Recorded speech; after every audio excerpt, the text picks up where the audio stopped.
আসসালামু আলাইকুম। আমন্ত্রণ জানাচ্ছি মাই টিভি রাতের সংবাদে। আর আপনাদের সঙ্গে রয়েছে আমি কামরুন নাহার আজাদ স্বপ্না। শুরুতেই সংবাদ শিরোনাম। জীবাণু ঘটিত মহামারী ঠেকাতে গ্লোবাল লিডার্স গ্রুপের বৈঠকে প্রধানমন্ত্রীর 7 দফা প্রস্তাব, অ্যান্টিবায়োটিক উৎপাদনে সাশ্রয়ী নীতি গ্রহণের তাগিদ। খালেদা জিয়াকে অক্সিজেন দেওয়া হচ্ছে, অবস্থা স্থিতিশীল জানালেন মির্জা ফখরুল। বিদেশে নিতে এখনও আবেদন করেনি পরিবার, জানালেন স্বরাষ্ট্রমন্ত্রী। করোনায় দেশে আরও 61 জনের মৃত্যু, হাসপাতালে নেই রোগীর চাপ, কমেছে আইসিইউর চাহিদা, লকডাউনের সুফল বলছেন বিশেষজ্ঞরা। ঈদ কেনাকাটায় রাজধানীর মার্কেটগুলোতে উপেক্ষিত স্বাস্থ্যবিধি ভ্রাম্যমাণ আদালতের অভিযান, দূরপাল্লার বাস ও লঞ্চ চালাতে চান পরিবহন মালিকরা।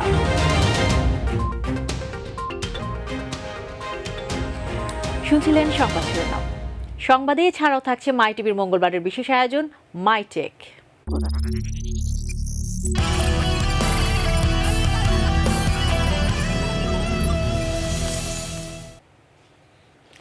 এবারে যাব বিস্তারিত সংবাদে। ভবিষ্যৎ মহামারী বৈশ্বিক স্বাস্থ্য ব্যবস্থা এবং মানুষ, প্রাণী ও উদ্ভিদকে বিপন্ন করতে পারে, যা হুমকিতে ফেলবে টেকসই উন্নয়ন লক্ষ্যমাত্রা। এমন ব্যবস্থায় জীবাণুঘটিত মহামারী ঠেকাতে বৈশ্বিক, আঞ্চলিক ও জাতীয় লক্ষ্যমাত্রা নির্ধারণে 7 দফা প্রস্তাব দিয়েছেন প্রধানমন্ত্রী শেখ হাসিনা। বিশ্ব স্বাস্থ্য সংস্থার গ্লোবাল লিডার্স গ্রুপের উচ্চ পর্যায়ের বৈঠকে তিনি এ প্রস্তাব দেন। অ্যান্টিবায়োটিক উৎপাদনে, প্রযুক্তি বিপণন ও ব্যবহারে সাশ্রয়ী ও উন্মুক্ত নীতি গ্রহণের তাগিদ দেন শেখ হাসিনা। আরও জানাচ্ছেন সাদুর রহমান আবির। Honorable Prime Minister of Barbados, বিশ্ব স্বাস্থ্য সংস্থায় বিশ্ব নেতাদের সমন্বয়ে গঠিত গ্লোবাল লিডার্স গ্রুপের one health global leaders on antimicrobial resistance শীর্ষক বৈঠকে যুক্ত হন কো-চেয়ার প্রধানমন্ত্রী Sheikh Hasina. I appreciate the ongoing efforts. জনস্বাস্থ্য সংকটের চিত্র তুলে ধরেন তিনি। The COVID-19 pandemic is the defining public health crisis of our time that has already taken more than 3 million lives. ভয়াবহতা বিবেচনায় এরই মধ্যে মানব ও প্রাণী স্বাস্থ্য সুরক্ষায় দীর্ঘমেয়াদী জাতীয় কৌশলগত পরিকল্পনা প্রণয়ন করেছে বাংলাদেশ। এর আলোকে প্রধানমন্ত্রী বিশ্বসভায় তুলে ধরেন 7 দফা প্রস্তাব। I recommended some action plans. I believe that implementation of those recommendations will play pivotal role in combating AMR. Today I am suggesting a few more points as well as reiterating some important issues as way forward. Number 1, setting up of global, regional and national targets and inclusive monitoring as well as reporting system to achieve the goals of ARC. Antibiotic উৎপাদন, প্রযুক্তি বিপণন ও ব্যবহারে সাশ্রয়ী ও উন্মুক্ত নীতি গ্রহণের তাগিদ দেন প্রধানমন্ত্রী। সর্বোচ্চ অগ্রাধিকার দিয়ে সার্বজনীন বিশ্ব স্বাস্থ্যসেবা ব্যবস্থা সৃষ্টি করে ঝুঁকি মোকাবেলায় ঐক্যবদ্ধভাবে কাজ করার আহ্বান জানান প্রধানমন্ত্রী Sheikh Hasina. I reiterate my commitment to work together with the Prime Minister of Barbados and other global leaders to establish AMR as top priority issue in political agenda to combat the threat of AMR and create universal healthcare system. Saidur Rahman Abir, my TV, Dhaka. শ্বাসকষ্ট বাড়ায় এভারকেয়ার হাসপাতালে সিসিইউতে চিকিৎসাধীন BNP chairperson Khaleda জিয়াকে oxygen দেওয়া হচ্ছে, এমন তথ্য জানালেন দলের মহাসচিব মির্জা ফখরুল ইসলাম আলমগীর।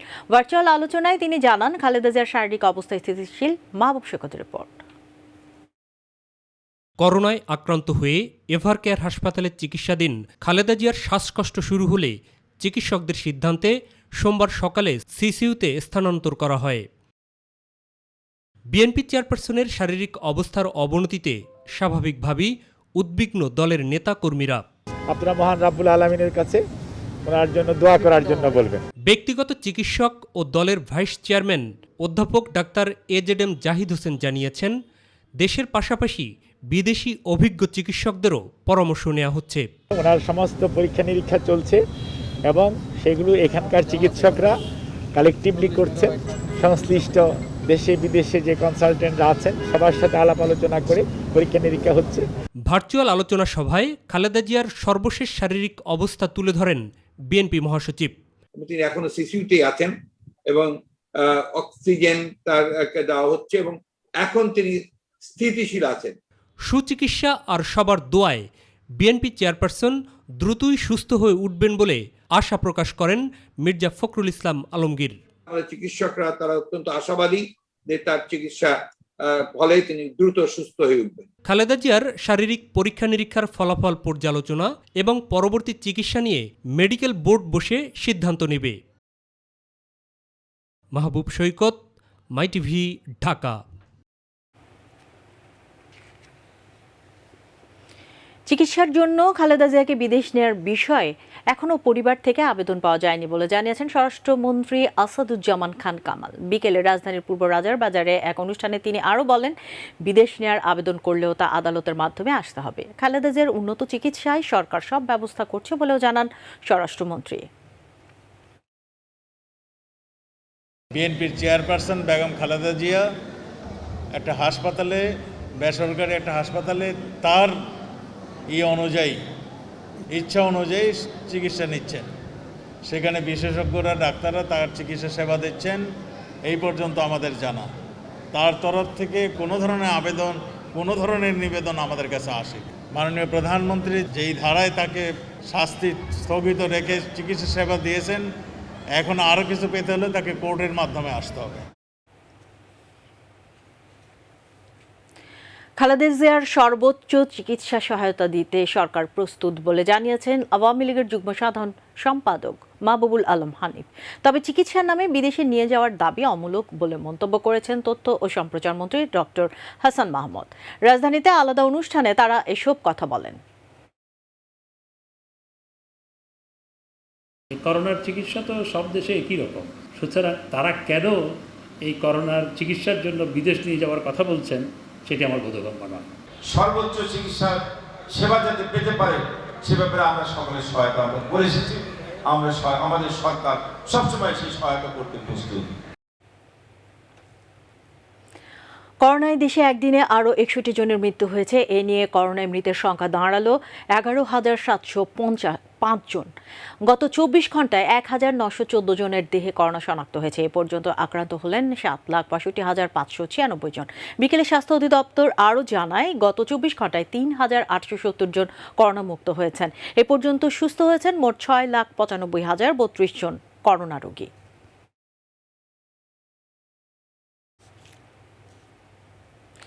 এদিকে রাজধানীর হাসপাতালে এই করোনা রোগীর চাপ নেই। কোনো করোনা রোগীর চাপ, প্রতিদিনই খালি হচ্ছে শয্যা।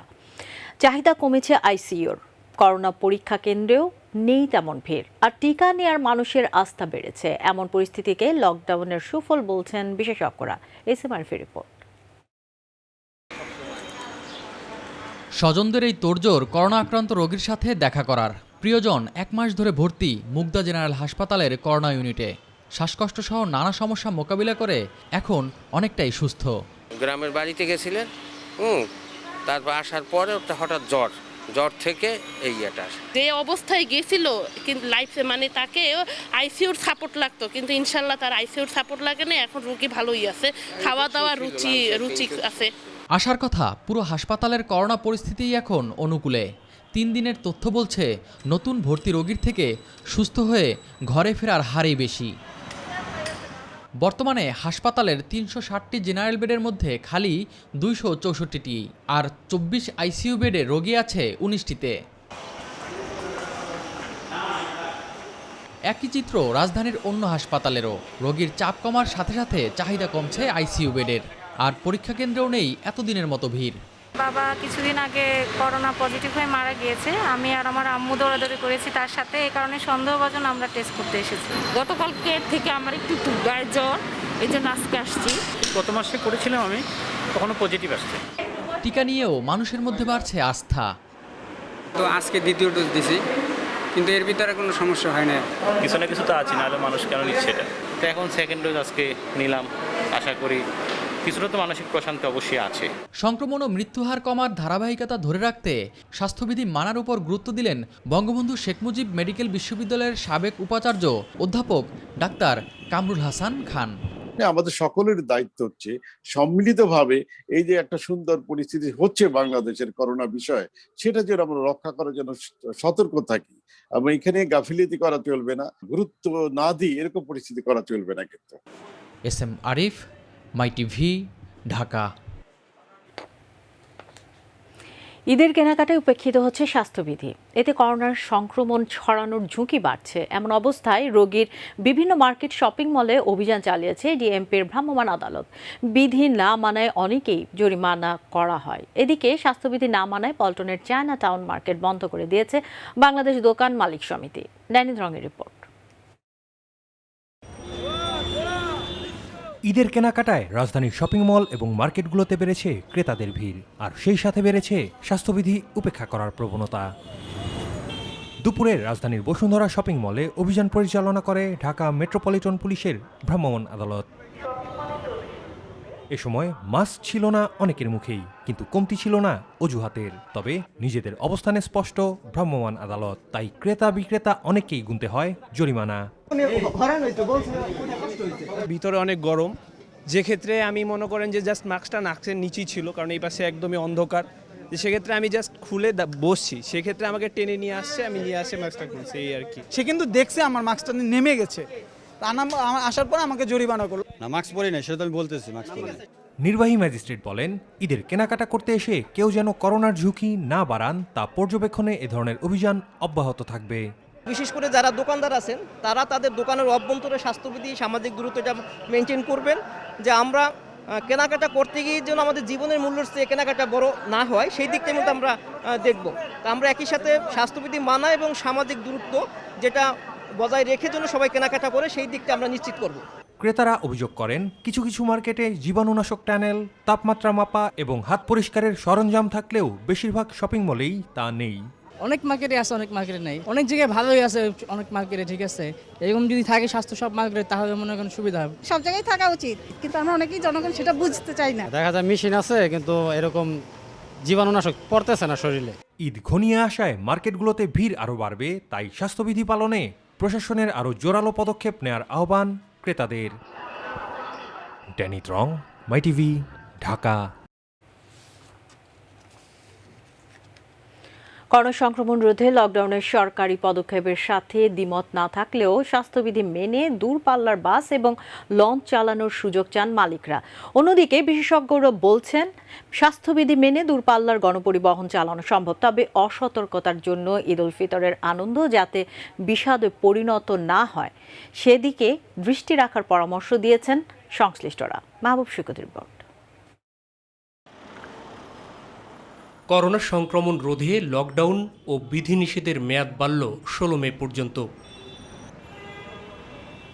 তবে চলমান লকডাউন 5 মে শেষ হলে 6 মে থেকে সীমিত পরিসরে গণপরিবহন চলবে।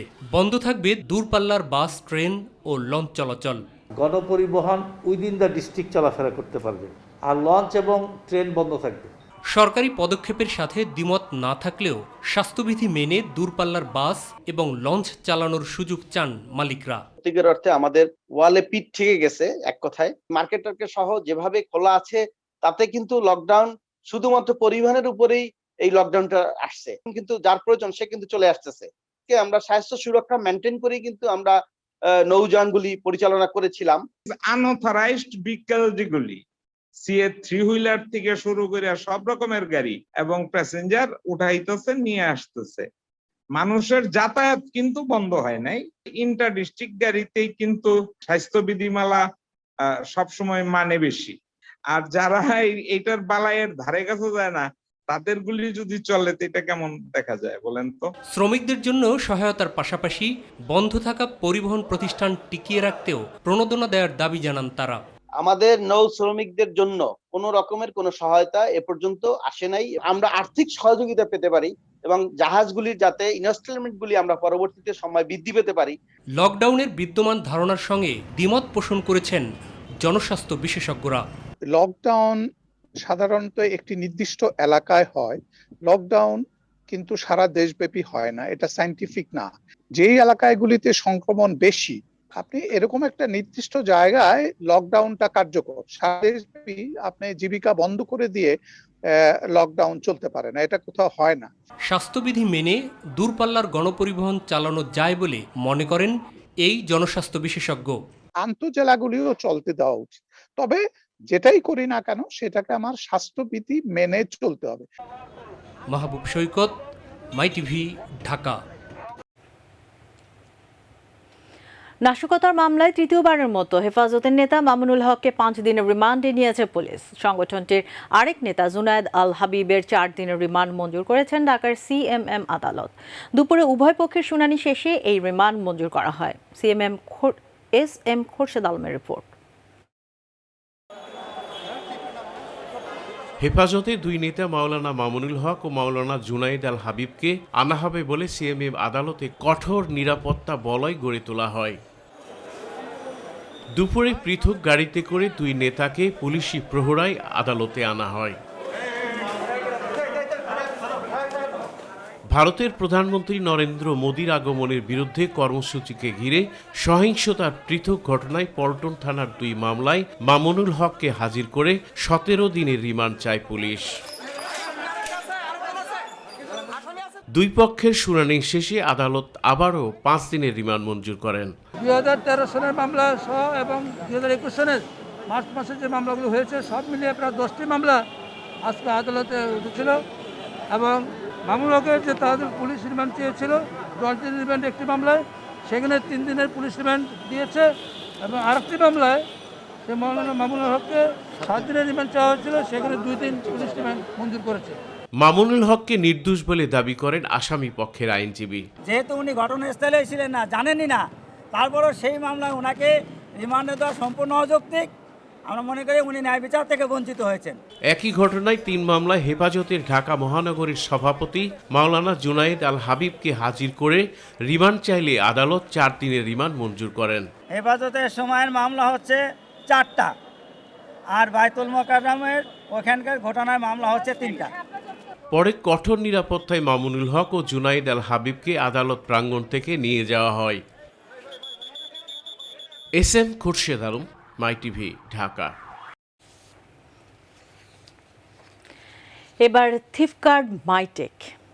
মার্কেট শপিং মল চালু হলেও ক্রেতা সংকটে প্রযুক্তি পণ্য বিক্রেতারা। টুকটাক যাও বিক্রি হচ্ছে, দাম বেশি বলে অভিযোগ ক্রেতাদের। বিক্রেতারা বলছেন এখনও কম্পিউটার যন্ত্রাংশের সংকট রয়েছে। সাপ্তাহিক আয়োজন থিফকার্ড মাইটেকে বিস্তারিত জানাচ্ছেন মুবাল্লি করিম। ক্রেতাদের আনাগোনা কম, তাই বিক্রিও তেমন নেই। 2-1জন ক্রেতা যারা আসছেন তাদের অনেকেই কম্পিউটার পণ্যের দাম নিয়ে অস্বস্তিতে পড়ছেন। যে মনিটর আমরা আগে 10,500 কিনতাম, এখন 12,500 হয়ে গেছে। গ্রাফিক্স কার্ডের দামও কিছুটা বাড়তি। বিক্রেতারা বলছেন পণ্য সংকটের কথা। কম্পোনেন্ট আইটেমগুলো যেমন মাদারবোর্ড, প্রসেসর, গ্রাফিক্স এগুলো করে খুব অল্প কিছু ইম্পোর্টার। অনেকগুলো পার্টসই পাওয়া যায় না, যেমন জিপিইউটা খুবই শর্ট আছে। মার্কেটের প্রায় প্রতিটি দোকানের চিত্র একই। বিক্রেতারা জানালেন পরিবহন ব্যবস্থা পুরোপুরি চালু হলে দাম কিছুটা কমতে পারে। প্রোডাক্টগুলো অ্যাভেলেবল আসতেছে না, করোনার কারণে বন্ধ আছে, তো আমদানি বন্ধ, এই জন্য একটু মার্কেট চালাতে পারে। এদিকে গণপরিবহন চলাচল না করায় মার্কেটগুলোতে ক্রেতাদের আনাগোনা তেমন একটা চোখে পড়েনি। মুবাল্লি করিম, মাই টিভি, ঢাকা। তিস্তা সেচ প্রকল্পের কমান্ড এলাকার সম্প্রসারণ ও পুনর্বাসন সহ একনেক বৈঠকে 11,901 কোটি 33 লাখ টাকা ব্যয়ে 10টি প্রকল্প অনুমোদন দেওয়া হয়েছে। সকালে একনেক চেয়ারপারসন প্রধানমন্ত্রী শেখ হাসিনার সভাপতিত্বে অনুষ্ঠিত বৈঠকে এ অনুমোদন দেওয়া হয়। এর মধ্যে সরকারি অর্থায়ন 8,992 কোটি 44 লাখ টাকা এবং বৈদেশিক উৎস থেকে ঋণ 2,099 কোটি 91 লাখ টাকা ও সংস্থার নিজস্ব অর্থায়ন 809 কোটি 98 লাখ টাকা। পরে ভার্চুয়াল সংবাদ সম্মেলনে বিস্তারিত জানান পরিকল্পনা মন্ত্রী আব্দুল মান্নান। তিনি জানান, প্রধানমন্ত্রী শেখ হাসিনা বলেছেন করোনা মোকাবেলাই এখন সরকারের প্রধান কাজ। আমাদের সরকার প্রধান পরিষ্কার বলেছিলেন যে তার প্রধান কাজ কোভিড মোকাবেলা করা। আপনি আরো ভাঙ্গে যদি বলি, আমাদের প্রতিবেশী বৃহৎ দেশ ভারতের যে তছনছ অবস্থায় কোভিড নিয়ে, সেখানে আমরা ভারতের পার্শ্ববর্তী দেশ হিসাবে আমরা একটা সংশয়ের মধ্যে ভীতির মধ্যে স্বাভাবিকভাবে ছিলাম এবং আমাদের সকল কাজ সকল কিছু কিন্তু এই কোভিড ঘিরেই ছিল। আমরা আশা করছি যে আমাদের এখানে ভ্যাকসিন মিলছে না, অক্সিজেন মিলছে না, এই অবস্থা হবে না। রমজান মাস শেষ হবার পথে, অথচ এখনও রাজধানীর বেইলি রোডের ইফতার বাজারেও নেই জমজমাট সেই পুরনো চেহারা। অবশ্য প্রতিষ্ঠিত কয়েকটি দোকানে বাহারি ইফতার কিনতেও রয়েছে ক্রেতাদের ভিড়। স্বাস্থ্যবিধি মেনেই চলছে বেচাকেনা। শিলুরুজা রিপোর্ট। সিয়াম সাধনার মাস রমজানের চলছে শেষ 10 দিন, তবে এখনও ইফতার বাজারগুলো আগের অবস্থাতেই আছে। নেই হাকডাক, নেই আয়োজন। করোনা মহামারীর ছোবলে বিবর্ণ বেইলি রোডের ইফতারের দোকানগুলো। তবে স্থায়ী কিছু দোকানে সামান্য ভিড় দেখা যায় ইফতারের আগ মুহূর্তে। আমাদের বিক্রি বলতে নাই, আমার পুঁজি উঠে আসবে কিনা এটা নিয়ে আমি খুব চিন্তিত, কারণ আমি আমার যে স্টাফ আছে তাদের বেতন দিতে পারবো কিনা এটাও আমার এখন খুব মাথা ব্যথার কারণ হয়ে দাঁড়িয়ে। না, সেই জমজমাটটা নাই, আগের মতো নাই। করোনার কারণে স্বভাবত কারণে কমে গেছে। লকডাউন শিথিল করার পরে এখন তুলনামূলক আমাদের বেচা বিক্রি কিছুটা বৃদ্ধি পেয়েছে। জি, কাস্টমার কম। চাহিদা মতো ইফতার সামগ্রী না পাওয়ায় মিশ্র প্রতিক্রিয়া ক্রেতাদের। কিছু কিছু আছে যে ইফতারের সময় আমরা সাধারণত কিনে থাকি মুখরোচক কিছু খাবার, এগুলো কম কিছু আগের চেয়ে। চাহিদা মতো তো আর পাওয়া যাচ্ছে না আগের মতো, তার মধ্যে থেকে যতটুকু পারা যাচ্ছে তাই নিয়ে আমরা হয়তো ইফতার করছি। করোনার কারণে আশানুরূপ ব্যবসা করতে না পারায় হতাশ মৌসুমী ব্যবসায়ীরা। শিউলি রোজা, মাই টিভি, ঢাকা। অসহায়, দুস্থ ও ভাসমান হতদরিদ্রদের মাঝে রমজানের ইফতার সামগ্রী বিতরণ করেছে জাতীয় পার্টি। বিকেলে রাজধানীর কাকরাইলে জাতীয় পার্টির কেন্দ্রীয় কার্যালয় প্রাঙ্গণে এই ইফতার সামগ্রী বিতরণ করেন পার্টির প্রেসিডিয়াম সদস্য ও অতিরিক্ত মহাসচিব শাহিদুর রহমান টেপা। তিনি দলমত নির্বিশেষে সবাইকে অসহায় মানুষের পাশে দাঁড়ানোর আহ্বান জানান। এ সময় রেজাউল ইসলাম ভুইয়া, নাজনীন সুলতানা সহ দলের কেন্দ্রীয় নেতারা উপস্থিত ছিলেন।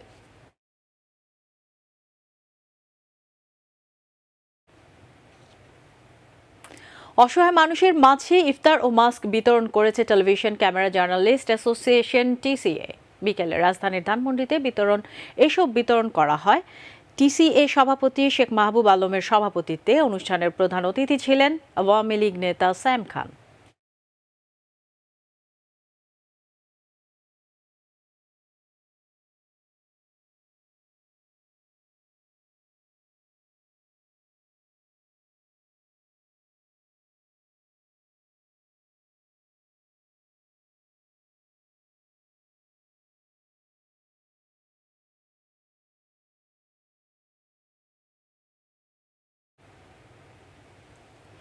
বরিশালের হিজলা উপজেলার প্রাক্তন সেনা কর্মকর্তা আলহাজ আলতাফ হোসেন বার্ধক্যজনিত কারণে ঢাকায় সিএমএইচ হাসপাতালে ইন্তেকাল করেছেন। ইন্না লিল্লাহি ওয়া ইন্না ইলাইহি রাজিউন। মৃত্যুকালে তার বয়স হয়েছিল ৬৮ বছর। তিনি 2 ছেলে, 1 মেয়ে এবং নাতনি রেখে গেছেন।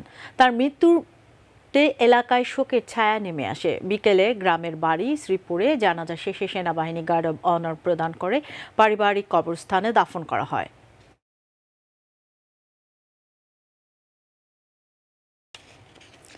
এবারে যাব খেলার খবরে।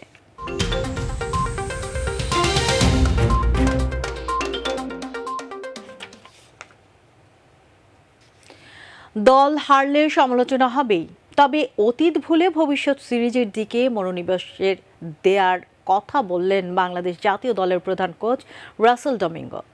সাম্প্রতিক পারফরমেন্সে বাংলাদেশ দলের নিজের অবস্থানের প্রশ্নেও শঙ্কিত নন কোচ। বিমানবন্দরে সাংবাদিকদের প্রশ্নের জবাবে এসব কথা বলেন রাসেল ডমিঙ্গো।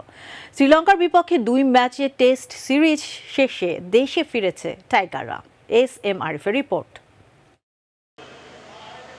করোনা প্রাদুর্ভাবের মাঝে বাংলাদেশ জাতীয় দলের এটি দ্বিতীয় বিদেশ সফর করে ফেরা। 2টি আলাদা ফরম্যাট হলেও ফলাফলে খুব বেশি পরিবর্তন নেই। নিউজিল্যান্ডের মতো শ্রীলঙ্কার সাথেও সিরিজ হার, ব্যবধান কেবল লঙ্কায় 1 ম্যাচ ড্র। হারের সমালোচনাও কম হয়নি, তবে বিষয়টিকে ইতিবাচক হিসেবে নিয়ে ভবিষ্যতের দিকে তাকাতে চান টাইগারদের প্রধান coach Russell Domingo. Team perform badly, there are always going to be question marks asked, and we've got to deal with it, and we've got to make sure we start playing better, and all we want to do is prepare well, make sure mentally we're ready for series against Sri Lanka. What happened in past, we can learn from it, but we've got to move on, important we focus on the future. দক্ষিণ African এই কোচের অধীনে দলে তেমন কোনো সাফল্য নেই, বরং একের পর এক সিরিজ হারে তৈরি হয়েছে অবস্থান সংকট।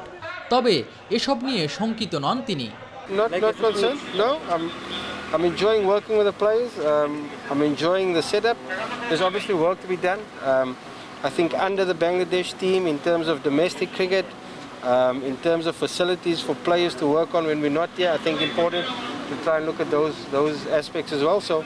সাকিব মুস্তাফিজ ফিরলে শ্রীলঙ্কার বিপক্ষে ঘরের মাটিতে ওয়ানডে সিরিজের দল আরও শক্তিশালী হবে বলে জানান রাসেল ডোমিঙ্গো।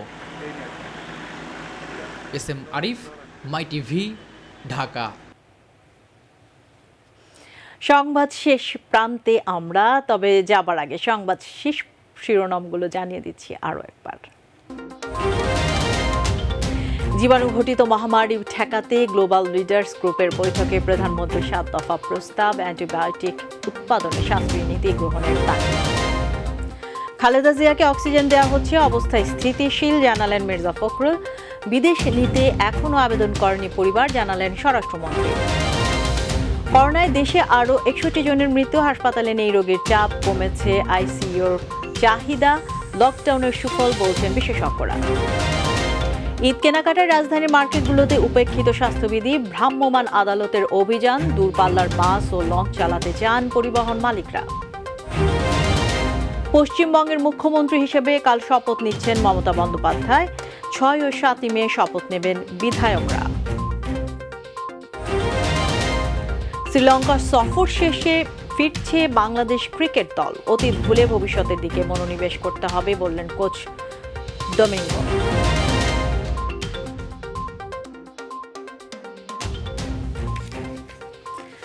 সঙ্গে থাকার জন্য ধন্যবাদ। এছাড়া ইউটিউবে মাই টিভি সংবাদ পেতে ভিজিট করুন youtube/mytvbd নিউজ এবং আমাদের অনুষ্ঠান দেখতে ভিজিট করুন youtube/mytvbangla, facebook/mytvbangla ও twitter/mytvbangla। আমাদের পরবর্তী সংবাদ দেখার আমন্ত্রণ জানিয়ে বিদায় নিচ্ছি। দর্শক, করোনার সংক্রমণ রোধে সবাই সতর্ক থাকুন, স্বাস্থ্যবিধি মেনে চলুন। এরই সাথে শেষ করছি আমি কামরুন নাহার আজাদ স্বপ্না। আল্লাহ হাফেজ।